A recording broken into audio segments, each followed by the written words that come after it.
औज़ुबिल्लाहिमिनश्शैतानिर्रजीम बिस्मिल्लाहिर्रहमानिर्रहीम। मैं हूं मिसेस कौसर और आप देख रहे हैं मेरा YouTube channel Mrs Kausar channel. हम और आप न जाने दिन में कितनी मरतबा अल्लाह ताला की नाशुक्री करते हैं, हम उसके शुक्रगुज़ार बंदे बन ही नहीं सकते, क्योंकि हम अल्लाह ताला के दिए हुए तमाम अज़ा का ही हक़ अदा नहीं कर सकते और ना ही हम जो है हर वक्त उनका शुक्र अदा करते हैं। लेकिन अगर हम अल्लाह का शुक्र अदा करते रहें तो उससे हमें शिकायत का मौका ही ना मिलेगा।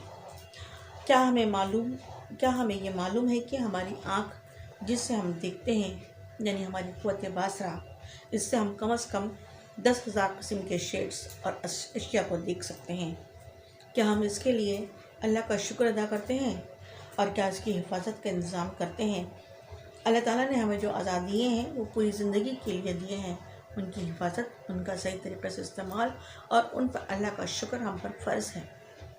क्या हम जानते हैं कि हमारी नाक तकरीबन 2 से 3,000 तक की मुख्तलिफ बदबू और खुशबू को सूंघने की सलाहियत रखती है?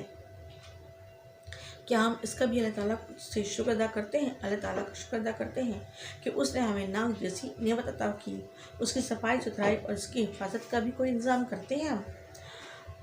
और नाक जो है वो, और क्या हम जानते हैं कि हमारे कान तकरीबन 2,000 किस्म की मुख्तलिफ आवाज़ें सुन सकते हैं? क्या हम उनका ख्याल करते हैं, उनको शोर और शगब से बचाते हैं? इन आज़ाद की सफाई सुथराई और हिफाजत हमारा अवलिन फ़र्ज़ होना चाहिए। क्या हम ऐसा करते हैं? नहीं करते हैं। इसलिए अल्लाह का शुक्र अदा करने के बजाय हम उसके नाशुक्रगुज़ार बंदे बन जाते हैं। हम पर ये फ़र्ज़ है कि हम अपने अज़ा का, जो हमारे दिल का धड़कना, हमारे जिस्म में दौरान खून का चलना और हमारी जो है ये आँख, कान और नाक, क़ुव्वत सामिया, क़ुव्वत बासरा और क़ुव्वत शामिया के लिए हम हर वक्त शुक्र अदा करते रहें अल्लाह ताला का, तो इंतहाई कम है। इंशाअल्लाह ताला फिर मुलाकात होगी। अल्लाह।